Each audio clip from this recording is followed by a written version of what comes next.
Alright, so you got colonists coming from everywhere. The Indians are getting boxed in. You got the Spanish coming from the west, you got the English coming from the east, and you got the French coming from the north. And eventually they're all gonna touch, and that's exactly what happened with the British and the French in the Ohio River Valley. They're like, this is my land. Like, no, this is my land. So they're like, okay, square up. They got all their Indian buddies, and they're fighting each other, and boom, okay. Ding ding, winner, British, which is what we call the French and Indian War. So the French were sent back up north, and the Spanish were staying west of the Mississippi, and we got everything west of the Appalachian.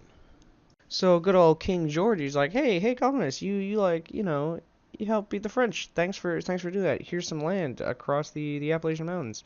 Like, oh, cool, that's cool. The Indians are like, whoa, hold up, hang on, no. This is our land.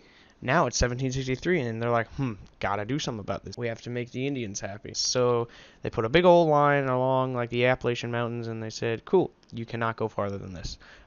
However, the British promised land to a bunch of colonists over there, and they're like, yeah, you gotta move now. That's the Indian territory. But they're like, but we're here, and you promised us land. And it ended up being one of the reasons for the Revolutionary War.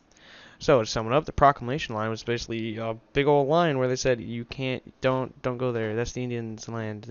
So they don't kill us, please." But people were like, "I don't care," and it ended up being one of the main causes of the Revolutionary War. We got that land from the French and Indian War, and the British marked it as Indian territory. But people did not care because they had fought for that land. Even George Washington bought some land in the Indian territory because he knew eventually the colonists would take the lands they were promised.